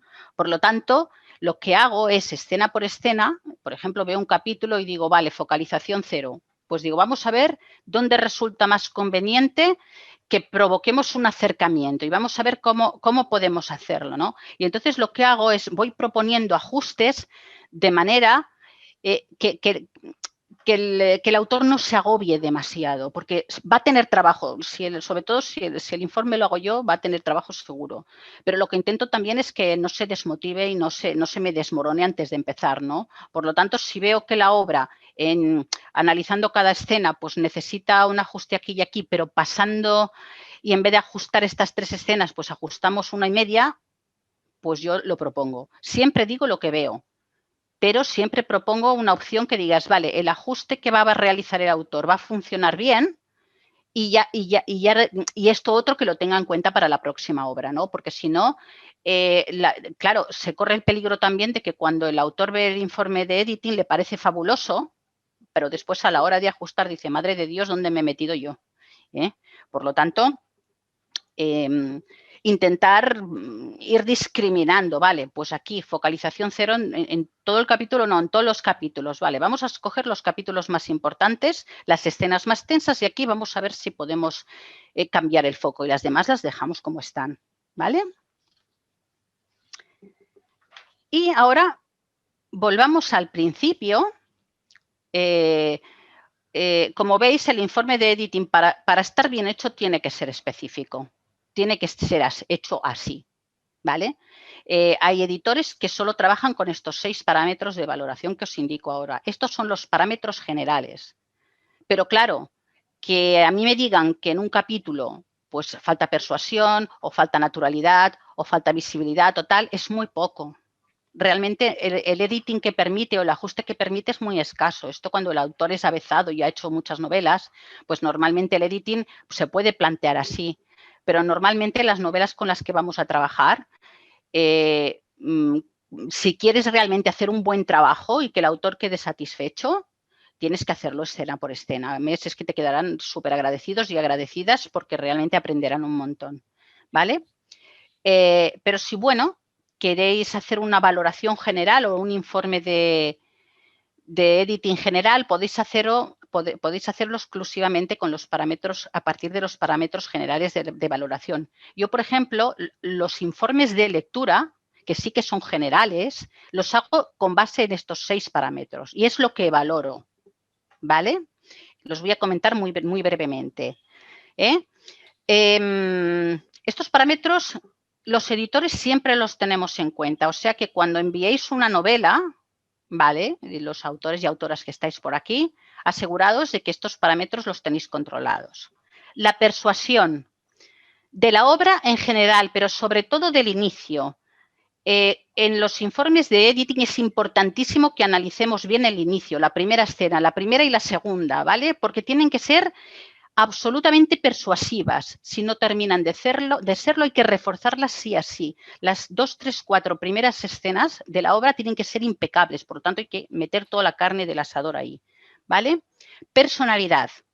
Personalidad en la voz que cuenta. Si el narrador forma parte de la historia, tenemos que ver claramente que su discurso en la forma y en el contenido difiere de la voz del autor y que refleje una personalidad concreta, ¿vale? Naturalidad. El lenguaje utilizado tiene que ser natural. El léxico vigilaremos que sea riguroso y preciso. Se valora muy positivamente y si estamos haciendo un informe de editing y vemos que el autor se atreve pero no llega, lo incentivamos para que lo haga, ¿vale? Que se muestre habilidad para componer imágenes y comparaciones y metáforas acertadas, porque esto nos acerca al estilo literario, ¿vale? Claro, si vemos que ha compuesto, que se esfuerza, que hay alguna comparación que no está demasiado bien resuelto, pero que están presentes. Entonces, esto lo incentivamos en el informe, ¿vale? Y lo ayudamos o la ayudamos a mejorar la composición de comparaciones y metáforas, que no es nada sencilla, ¿vale? La visibilidad, sobre la visibilidad ya os he hablado, ¿vale? El espacio donde transcurren los acontecimientos. El lector tiene que poder construir una imagen mental con la información que presentamos. La continuidad, un valor absolutamente esencial, ¿vale? La novela tiene que permitir una lectura fluida, ¿vale? Porque esto es lo que asegura la cohesión del relato. Por tanto, en cada escena el último párrafo de cada escena lo llamamos nudo de desenlace y tiene que conectar perfectamente con el primer párrafo de la escena siguiente, ¿vale? Y eso es el encabalgamiento, que puede ser que la escena siguiente haya una fragmentación espacial y temporal y empiece en otro lugar, sí, pero entonces eso ya lo notamos en la escena anterior, ¿vale? Pero bueno, si son escenas, hechos que se dan consecutivamente, nos tenemos que asegurar que la lectura sea fluida y continua, ¿vale? Y la verosimilitud. La verosimilitud es lo que asegura la coherencia del relato, por lo tanto, en un informe de editing lo tendremos súper en cuenta. haremos una valoración general de que todos los acontecimientos que suceden obedezcan a la causalidad, ¿vale? Cada acto tiene una causa y una consecuencia. Nada puede suceder por azar o por casualidad, ¿vale? Es decir, a veces tenemos un personaje en un apuro y de repente le cae una ayuda del cielo. No, ¿vale? Es decir, cuidado con la verosimilitud porque muchas novelas se descartan por estos. Es decir, muchas novelas se descartan simplemente porque estos parámetros generales de valoración que se consideran esenciales no se trabajan bien. Por lo tanto, como editores tenemos que tenerlos en cuenta. Cuando hacemos los informes de editing, asegurarnos que esto se equilibre y se corrige, ¿vale? Y además del inicio, prestaremos atención especial al desenlace, a que sea coherente y a ver si se ha trabajado bien, si se ha introducido un clímax, si hay suficiente tensión y si se ha introducido o conviene o no conviene, pues esbozar un anticlímax, ¿vale? Un poquito en la línea de lo que comentaba el otro día. Bien, y para terminar, el informe de editing nos da a los editores una idea muy clara del dominio técnico que el autor manifiesta, pero lo más importante y sobre todo que se la da a él. Para mí es una herramienta de formación y de trabajo formidable si está bien resuelta. ¿Por qué? Porque nos ayuda como autores a tomar conciencia de la forma como escribimos. Y esto es lo que nos permite evolucionar y mejorar. A veces no somos conscientes. Escribimos, nos parece, ¿vale? Cuando tomamos conciencia de la manera como escribimos, es cuando podremos empezar a no necesitar ni escuelas, ni formación, ni asesores, ni editores. Que esto para mí es lo ideal. Es lo ideal, aunque es magnífico trabajar con un editor siempre, pero lo ideal es que uno sea independiente, ¿vale? Como editores, que también formamos, tenemos la responsabilidad de preparar a los autores para los que trabajamos para que sean independientes, ¿vale? Tenemos que evitar, a veces sucede, que se genere una dependencia. Por lo tanto, tenemos que ser muy honestos en este sentido y animar al autor a que vuele solo. Y bueno, hasta aquí la exposición de hoy. Yo espero que os haya quedado clara la idea de cómo se realiza un informe de editing, al menos las cosas que yo valoro. Y bueno, ahora abriremos el turno de preguntas y si me permitís os voy a recordar en un momentito, antes del turno de preguntas, que os recuerde que hemos abierto el plazo de inscripción y se me ha olvidado el código de descuento ponerlo. Ya lo veo. ¿Lo puedes poner en el chat, Nuria? ¿Vale? Queda puesto en el chat. Vale. Permitidme que os recuerde que hemos abierto el plazo de inscripción al curso de edición profesional, es edición de mesa y asesoría literaria, ¿vale? Que comienza en octubre. Aclarar que es un programa de formación que equivale a un máster universitario, eminentemente práctico, orientación profesionalizadora, ¿vale? Dedicamos el grueso del programa a trabajar con los autores y sus textos. Lo impartimos en 2 modalidades de formación y calculamos online y telepresencial y calculamos que entre las clases y la dedicación complementaria son alrededor de 400 horas y creo que posiblemente me quedaré corta si contamos el proyecto de edición, ¿vale? Pero bueno, vamos a dejarlo en 400, 450, aunque posiblemente la dedicación tiene que ser mayor. Cosas que aprendemos durante el curso, que aprenden nuestros alumnos y alumnas durante el curso. Aprenden a acompañar a un autor en la realización de una obra de ficción desde el momento en que se presenta una idea hasta que la obra se cierra. Aprenden a valorar una obra desde parámetros editoriales, a realizar y a redactar un informe de lectura y uno de editing. Trabajamos siempre con textos auténticos de gran complejidad para que cuando termine el curso nuestros alumnos y alumnas sienten que no van a encontrar textos tan difíciles. Aprendemos a trabajar con autores y a formarlos, si es preciso, utilizando un método muy concreto, un método de aprendizaje basado en la composición de escenas, ¿vale? Por lo tanto, salimos del curso sabiendo qué hacer cuando tenemos que trabajar con un autor. Trabajamos con una metodología aprendida, que es la que yo uso y la que comparto, ¿vale? Practicamos las técnicas narrativas más relevantes para que cuando terminen el curso, pues nuestros alumnos conozcan el oficio y dominen, ya que no podemos enseñar, ¿vale? No podemos asesorar si no dominamos la asignatura. Por lo tanto, además de aprender a editar, a hacer edición de mesa y asesorar, tenemos que aprender la asignatura, porque si no, como asesores, pues no valdremos un pimiento, ¿vale? Estudiaremos a fondo los desequilibrios que observamos con mayor frecuencia y realizaremos el ajuste de textos de muy diversa índole. Aprenderemos a valorar un guión cinematográfico y nos familiarizaremos con el concepto de narrativa transmedia. No lo trabajamos a fondo porque es algo que empieza a sonar ahora, pero sí empezaremos a ver de qué se trata. Aprenderemos a producir una obra. Maquetaremos un libro utilizando InDesign para ser imprimido en formato papel y lo publicaremos en Amazon. Revisaremos las galeradas, las compaginadas y las capillas. Produciremos un ebook y lo publicaremos en Amazon, ¿vale? Aprenderemos a crear estrategias de marketing para escritores. Aprenderemos a diseñar un plan de medios, a monitorizar los resultados en las redes, porque hoy en día un editor de mesa, los que hacemos edición independiente, cuando trabajamos con autores es lo que nos piden, ¿vale? Por lo tanto, tenemos que saber hacerlo.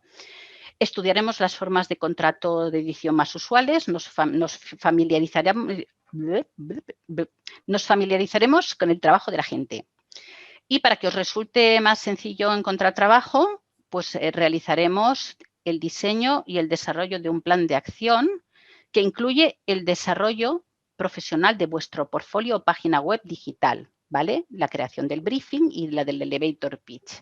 Es decir, los alumnos y alumnas tienen que acabar el curso con su página web creada y puesta en marcha, ¿vale?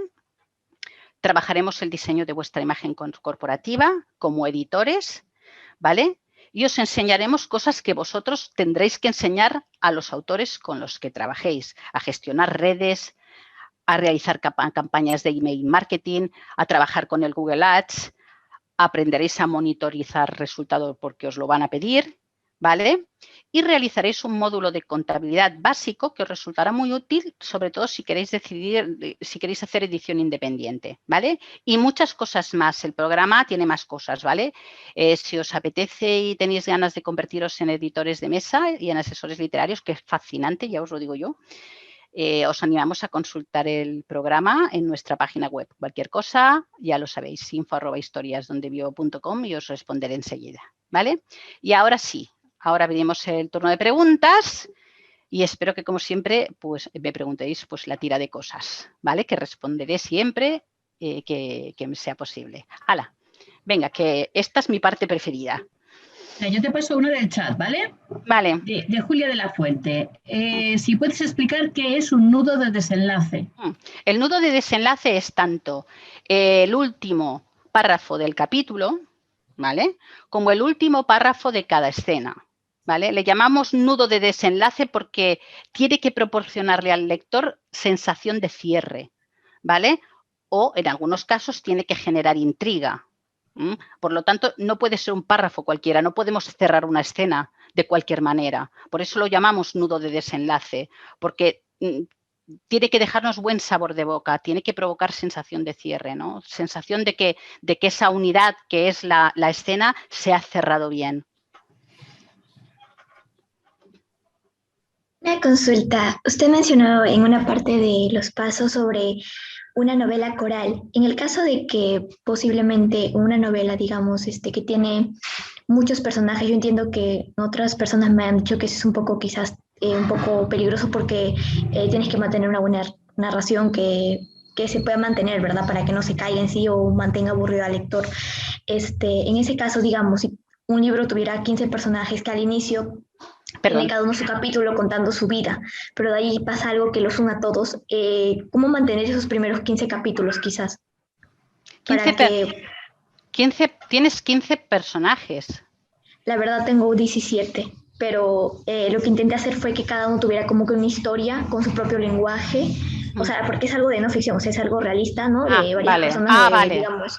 de lo que es un país que yo vivo en Perú, entonces como que traté de coger a todos los posibles arquetipos de personaje, ¿no? La madre soltera, así, el empresario infiel, algo así, ¿no?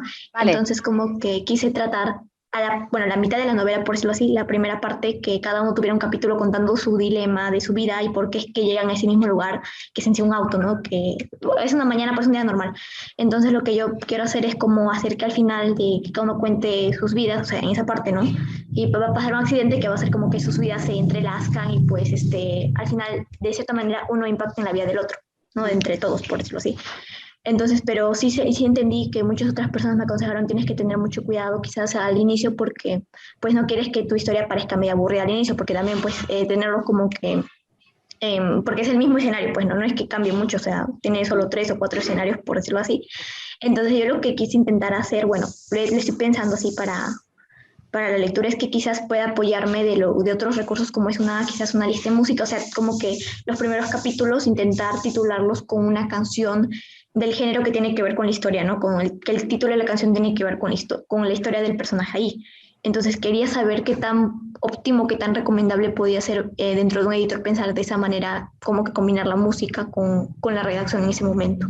A ver, es algo que se hace, pero en este caso no creo que te vaya a generar un beneficio especial. Yo creo que habría que ver bien porque tal como yo imagino el relato que pretendes componer, lo veo más que una novela coral, lo veo más como un libro de cuentos, fíjate, ¿sabes?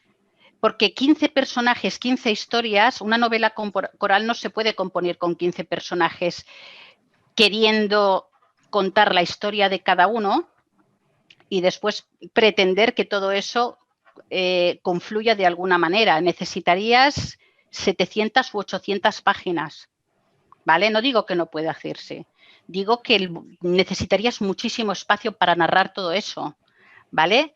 Y luego lo que es importante es que si quieres mantenerlo, encuentres un hilo conductor, porque si no te va a ser muy complicado. Claro, sin leerlo me resulta muy difícil orientarte, ¿no?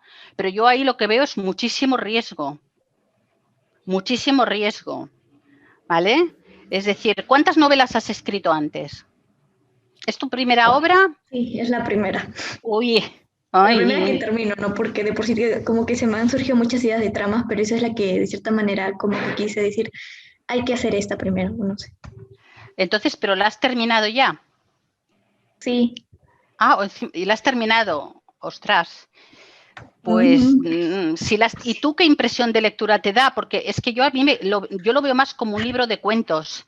Eso también me dijeron porque tuve con otra persona de España también, con otra asesora que yo le conté porque quise tener una sesión, Silvia Lambla, no sé, entonces ella me dijo, no, que al inicio parece un conjunto de relatos porque, bueno, como le digo, ¿no? Mi temática quizás era como que reflejar lo que es América Latina, porque en muchos países son, o sea, las deficiencias, lo que es la vida de las personas, pero al final la idea que yo le dije a ella, como lo había planteado, era que al inicio todos fueran como desconocidos, ¿no? Y que al finalizar el libro, de cierta manera, todos se conocen entre sí, porque, como le digo, ¿no? Después de este accidente que todos viven juntos, como que uno llega a complementar su vida del otro, y algunos mueren, otros viven, pero de todas maneras, como que al finalizar es como que todos se forman una familia, entonces como que quise hacer esa transición. Vale, pues véndelo como libro de cuentos, ¿vale? Eso que yo te aconsejo, que no lo presentes como novela, sino como un conjunto de relatos. ¿Más preguntas? ¿No? No me digáis que no hay más preguntas, que me muero. Voy a dejar de compartir pantallas y voy a ver si veo vuestras caras, con vuestro permiso. Claro, estáis todos oscuros así, no veo nada. ¿Cómo puede ser que después de la chapa que os he pegado no os haya surgido ni una duda? No lo puedo creer. Comentarios, dudas, cualquier cosa. ¿No? Pues vaya. Bueno, pues sí que lo he hecho estupendamente. O sea, me he explicado tan claramente que aquí... Bueno, pues nada, si no hay más dudas. Bien, José. Veo un gesto, ¿me vas a preguntar algo? Estupendo. Vale. Ay, José me parecía que me hacía una señal, pero no sé si es a mí o no. Ahí sí. Ah, Ahí vale. Y luego he visto un... Perdonad un segundo. Ya está. Dime, José. Sí, es un comentario que al escucharla describir todo el trabajo que hace con los autores, vi cosas que son muy detalladas y me dan muchas ganas de estudiar los distintos parámetros de las narraciones que, si bien uno al leer los libros lo toma, pero no tiene tanta conciencia de esos equilibrios de cada capítulo. Sí, más que una pregunta, hoy tanto que hay que estudiar para poder editar. Sí, me gusta harto el tema de la edición y lo he practicado así de forma autodidacta. Y claro, me interesa harto poder entender cómo otras personas que editan tienen esa práctica y que es poco difundido también, es un poco desconocido ese trabajo que se hace detrás de las novelas. Le agradezco mucho la charla, sí. Muchas gracias a ti, José. A ver, los editores somos bastante, nos dejamos de ver poco. A mí me encanta dejarme ver con la gente, pero en general estamos en nuestro despacho trabajando. Y yo creo que tendríamos que tener más conexión, sobre todo con los autores, porque muchas veces cuando los autores reciben rechazos, no saben por qué. Y si yo cuando valoro un original me permitieran, o en su momento cuando hacía tanto trabajo editorial, me hubieran permitido hablar con el autor, pues hubiera sido menos traumático, porque le hubiera dicho, mira, esta versión no puede ser, pero si haces esto y esto y esto, oye, tú, esto está bastante bien, ¿no? Entonces yo creo que es importante dar a conocer nuestro trabajo y acercarnos muchísimo a los autores para que tengan la posibilidad de beneficiarse también de nuestra experiencia, ¿no? Y que entendamos que muchas veces pues podemos trabajar en equipo y es cuando se consiguen grandes resultados. Antes se hacía así, pero ahora, por desgracia, se hace muy poco. Cuando realmente las grandes novelas, los grandes de nuestro tiempo se han escrito con ayuda con la colaboración de un editor, porque 4 ojos ven más que 2, siempre. Entonces, a mí me encanta hablar de la edición de mesa, porque además, pues hasta hace poquito nuestro trabajo era muy poco conocido, ¿no? En fin, entonces te animo a estudiar edición porque te lo pasarás pipa haciendo editing, de verdad, es algo fabuloso, ¿no? Sobre todo cuando ves los resultados que se consiguen después del trabajo de uno. Luego he visto una pregunta de Paloma, me parece, que me comentaba si podría decir algo sobre los diálogos.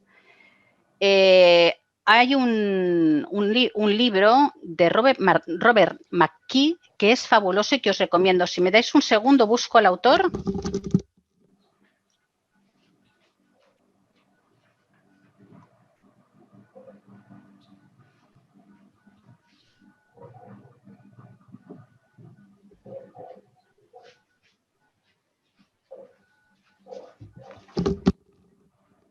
No es este libro, pero es el autor y el libro también es naranja y es la misma editorial. Es Robert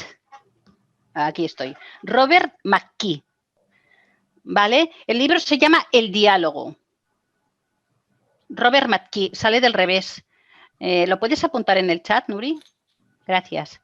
¿Vale? El libro se llama El diálogo, es un clásico, lo encontraréis facilísimamente. Este es el guión y el story. El diálogo, cuando leáis ese libro, os daréis cuenta de lo complicado que es el proceso de escritura de un diálogo. ¿Vale? Yo normalmente con los autores lo trabajo poco porque es como decir, ahora que me estás explicando que además de la composición de escenas he de planificar los diálogos y he de hacerlo así. ¿Vale? Hay un método que es el que os explican en este libro, que es el método bit a bit, ¿vale? Que de una manera muy fácil, bueno, sencilla, digamos, permite crear diálogos cargados de intención. Lo encontraréis muy bien descrito en el libro que os digo del Robert McKee. ¿Vale? O sea que os lo aconsejo, de verdad. Es un manual de cabecera es un guionista, pero el libro se aplica, o sea, la escritura de los diálogos se aplica a la narrativa. Da igual en el formato en el que la escribas, si es audiovisual o es textual. Veréis cómo aprendéis de esta a escribir buenos diálogos. Y veréis que no tiene nada que ver con lo que normalmente hacemos. Os lo aconsejo, método VitaVit. Hacedlo. Es una inversión que merece mucho la pena. Más cositas. Tienes una pregunta de María en el chat. No sé si la ves. No, no lo veo, no veo el chat. A ver. Vale. A ver, ahora. María, la clave de entender que la voz narrativa escogida no es la apropiada. ¿Cuál es la clave para entender que la voz narrativa escogida no es la apropiada? Y otra, ¿cómo consigues hacerles ver la diferencia entre mostrar y explicar? Entiendo que en ejemplos concretos de su texto. A ver, que la voz narrativa escogida no es la apropiada. Esto lo ves cuando ves que, por ejemplo, muchos autores y autoras últimamente tiran hacia la primera persona, porque se cree que la primera persona te acerca enseguida al lector, ¿no? Y esto hace que muchos autores se desequilibren por ahí. ¿Por qué? Porque la primera persona, en general, se va mucho hacia adentro el discurso. ¿Vale? Empezamos con el discurso, lo que es la novela, el relato coge un carácter intimista y se pierde muchísima visibilidad. Entonces, aparte de que muchas veces, sin darnos cuenta, usamos la primera persona y nos vamos hacia el omnisciente enmascarado, que es muy sencillo perderse por ahí. Entonces, yo recomiendo siempre el narrador equisciente, ¿vale? Porque tiene muchísimas posibilidades. Cuando trabajamos con la primera persona, tenemos la impresión de que de entrada acercamos mucho al lector al relato, ¿no? Y esto, si se hace bien, es así. Pero a veces lo que conseguimos es hacer una primera persona con focalización cero, que es lo peor de lo peor, ¿vale? Por lo tanto, para meternos en berenjenales, mejor usar un omnisciente con el discurso narrativizado orientado a la acción, bien marcado, y sobre todo un equisciente. Buscar información en Internet sobre el narrador equisciente, porque de verdad que bien utilizado, a mí es el que más me gusta, porque controlas muy bien el foco con el narrador equisciente. A veces lo alejas, a veces lo acercas, a veces desplazas la atención del lector de un personaje a otro, puedes rescatar su voz, su visión del mundo. Para mí es la voz narrativa a mí que yo aconsejo mejor, porque la experiencia de lectura es súper chula. Entonces, bueno, cuando no es apropiada, cuando no se ha trabajado bien. Si tú trabajas bien una voz, pues en general será apropiada y se verá bien, ¿no? Pero con las primeras personas se cometen muchos errores, por eso no la suelo recomendar. ¿Cómo compruebas la curva dramática en cada escena? Asegurándome localizando el nudo, es decir, si una escena, por ejemplo, ocupa una página, la leo, identifico el suceso clave, el acontecimiento clave, ¿vale? Es decir, en una escena tiene que haber un acontecimiento clave, ¿no? Pues entonces lo identifico y lo refuerzo. Y me aseguro de que el inicio sea un pelín más relajado. A veces incluso puedo empezar con una pausa y así me aseguro que la narración irá creciendo en cuanto a intensidad, pero no siempre conviene comenzar en pausa. Pero si lo que quiero, por ejemplo, es que la tensión dramática vaya creciendo, empiezo en pausa y enseguida, ¿vale? Cambio de la pausa al discurso narrativizado orientado a la acción para no perder la atención del lector. Entonces, dinamizo el ritmo con ello hasta llegar al núcleo, y al llegar al núcleo refuerzo la tensión, ¿vale? Puede ser con un diálogo muy intencional, ¿vale? Con los olores adecuados, con la atmósfera. Hay muchas maneras de hacerlo, ¿no? Pero siempre tú tienes que localizar el nudo y poner toda la tensión ahí. No sé si me he explicado, y así te aseguras, y luego la tensión va decreciendo de nuevo. Puedes incluir por ejemplo, un sumario después, una vez estás en el nudo para bajar, un poquito de explicación en el sumario, y luego al final terminas en el plano de acción, pero de una manera muy suave, ¿no? O sea, con acciones lentas, para tener esta sensación de inicio, nudo, desenlace. No sé si me he explicado bien. Una consulta, Gracias. más que todo también es un poco más que opinión. Estuve viendo también, que por ejemplo, no sé qué tan, o sea, porque a mí sí me interesa mucho lo que es, ¿no? La corrección, la creación literaria para estudiarlo como carrera, ¿no? Ujú. Pero lo que yo quería saber también es cómo se puede uno desenvolver en el campo laboral, porque obviamente, como usted dice, también hay muchos que son editores autónomos, pero por ejemplo también yo he visto, por ejemplo, en editoriales como es de Bolsillo, me Ujú. parece que es el sello de Penguin Random House, que de verdad muchos libros tienen como que demasiadas eh, es una mala, de verdad, una mala maquetación porque tiene palabras mal escritas, palabras separadas Sí, que no deberían ir separadas, incluso se saltean letras, entonces sí, es como que, y obviamente uno como lector, creo yo, reclama eso sí, porque uno paga por el libro y dice que, pero que era un buen libro, ¿no? Porque definitivamente si no, ¿dónde queda el trabajo para que yo te pague un libro tan así?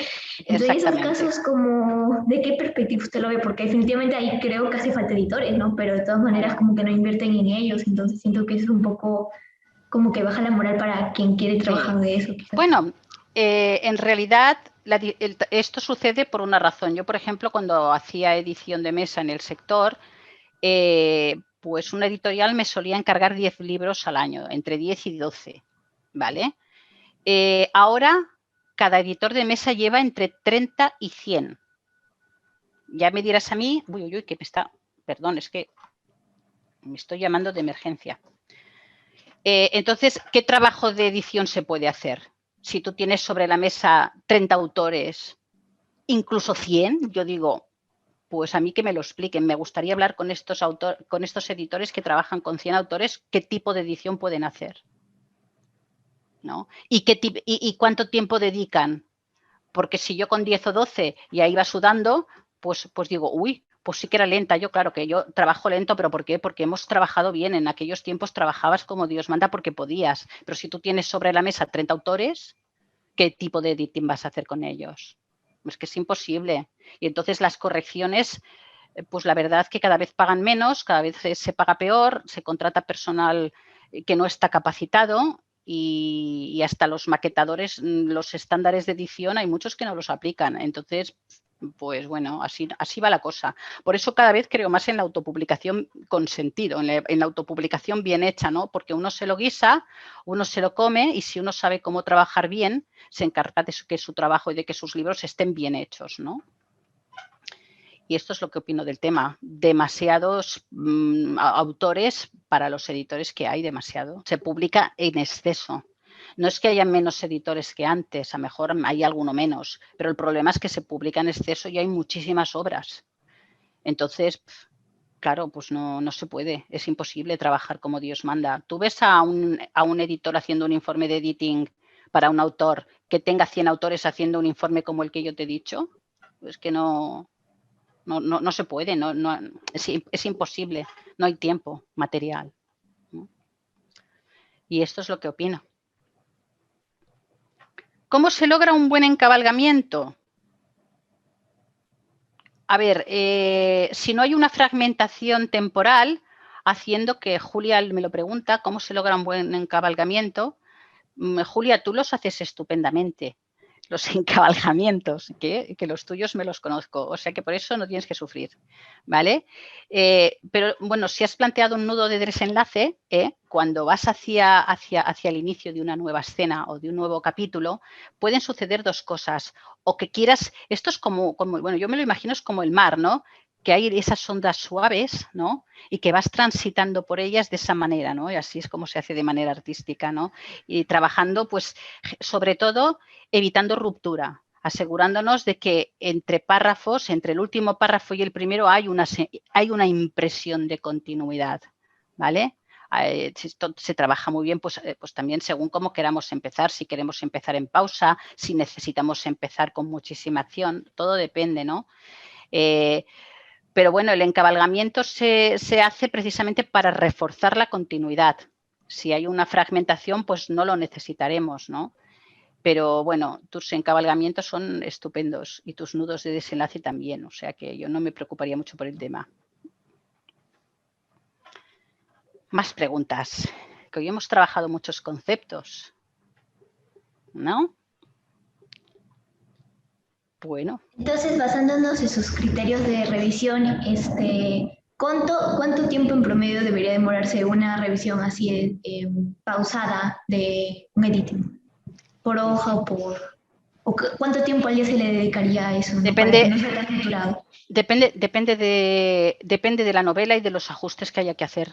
Es que es muy subjetivo, ¿no? De una novela como estas de 250 páginas, por ejemplo, pues le voy a dedicar unas 3 semanas o 4, un mes o mes y medio, trabajando bastante. Y es trabajando corriendo. Lo que pasa es que piensa que yo lo puedo hacer de memoria todo. Es decir, lo tengo tan por la mano que me resulta sencillo porque los conceptos los tengo totalmente interiorizados y enseguida lo veo, ¿no? Al principio, por ejemplo, cuando empieces a trabajar, claro, tardarás más. ¿Por qué? Porque estarás interiorizando, a lo mejor tendrás alguna duda, tendrás que hacer pruebas, pero bueno, a medida que vayas cogiendo también, que vayas profundizando en el conocimiento, en el oficio y te vayas desarrollando como editora, trabajarás más rápido. Pero bueno, en todo caso, siempre es un trabajo lento. Menos de un mes, yo nunca he dedicado a un informe de editing, trabajándolo escena por escena, ¿eh? Y bueno, ahora tengo otros 2 encima de la mesa, 2 novelas históricas que no lo sé, me van por menos de 2 o 3 meses a mejor, pues sí que me va a llevar, ¿no? Pero cuidado, porque con estos casos continuamente estoy en contacto con el autor y no espero a terminar el trabajo para dárselo. Yo se lo voy enviando por partes, él me va devolviendo los primeros a ver si lo ha entendido, ¿vale? Le voy explicando cómo va el proceso. Lo que no hago es tener al autor esperando 3 meses a acabar el editing. No, no, no. Yo como mínimo cada semana tienen noticias mías, ¿vale? Pero te digo, depende. Si una obra está muy bien resuelta y tiene poca cosa, pues se tardará poco. Pero bueno, siempre es escena por escena, leer primero toda la obra, tener una idea, identificar todas las escenas, volver a leer cada capítulo de manera independiente, ir escena por escena, a ver qué se puede ajustar. A poco que haya que hacer, el mes no te lo quita nadie. Y si hay mucho que ajustar, pues paciencia. Es un trabajo que por eso no puede ser barato, si se hace bien, porque si te cobran poco por un editing, por un informe de editing, a ver cómo te lo van a hacer, que te lo expliquen, ¿vale? Porque tiene trabajo. No sé si he respondido a la pregunta, pero bueno. Bueno, pues si no hay más preguntas, lo vamos a dejar aquí. Espero que os haya resultado interesante la charla. Amena, espero que, gracias José, espero que hayáis aprendido algo y bueno, ahora descansaremos hasta septiembre y en septiembre volvemos con las masterclasses, ¿vale? Seguramente haremos más este año. Y nada, cualquier pregunta, cualquier inquietud, estaré encantada de charlar con vosotros. Me enviéis un correo al info@historiasdondevivo.com y estaré más que encantada de responderos a cualquier duda que os surja, ¿vale? O sea Una última que... consulta. Dime. En el formulario que dijeron para los links de las masterclasses decían que había un correo también para solicitar como que una certificación de la masterclass. Ay, sí. Sí. Porque yo le escribí a él de ayer y aún no sé si hay respuesta. Ay. Ya los revisaremos. Es que a veces hay tantos correos que sí, aún no se pase. Os pedimos paciencia con los certificados porque esto de los correos es demencial. Entonces se nos pasan muchos y tenemos que irlos revisando y los vamos haciendo, ¿vale? Al final los hacemos todos, pero paciencia. Y si veis que tardamos mucho, insistid. Entonces haremos, vale, nos falta esto. Pero mucha paciencia, por favor, porque vamos ahí, poco a poco. Muchísimas gracias. Muchísimas gracias a ti. Pues nada, pues os voy a desear un feliz verano ya, porque los masterclasses las terminamos hoy. Espero que paséis un verano muy feliz, que saquéis tiempo para estudiar sobre edición, los que escribís, que me escribáis mucho. Un último consejo para los escritores, que os lo quería comentar y se me ha olvidado. Una cosa que os aconsejo, ya sé que da mucho palo, ¿vale? Cuando escribimos una escena o un relato, enseguida queremos pasar a otra cosa, porque nuestra parte creativa es lo que nos pide. pero con esto dejamos de aprender muchísimo. Os aconsejo que escribáis por escenas en lugar de por textos grandes o relatos y que una escena la trabajéis 15 veces diferentes. O sea, de 15 maneras diferentes, pero sobre el mismo texto, ¿vale? Uy. Eso, aunque os aburra, acostumbraros a trabajar varias veces sobre el mismo texto. Hay autores que, si les preguntas a autores conocidos, ¿cuántas veces reescribes una escena? Hay una autora que nos dice 15, bien, porque yo había dicho algo parecido, ¿no? Pero al menos 5 o 6 versiones de una misma escena desde diferentes puntos de vista, con diferentes narradores, pues poniendo las pausas en un lugar, luego la cambio y la pongo en otro lugar, a ver qué impresión me da. Esto tendréis que hacerlo y normalmente los autores acostumbramos a decir, vale, ya lo tengo acabado, muy bien, ahora voy a por otra cosa, ¿vale? Así es difícil avanzar. Y ya está, ya me he quedado más ancha que larga, os he dado el consejo y ahora sí, estamos cerquita del fin de semana, os deseo que descanséis mucho y que paséis unas estupendas vacaciones y estaremos a vuestra disposición en septiembre otra vez con las mismas chapas, intentando siempre que aprendáis alguna cosita. Un abrazo y hasta muy pronto. Hasta luego.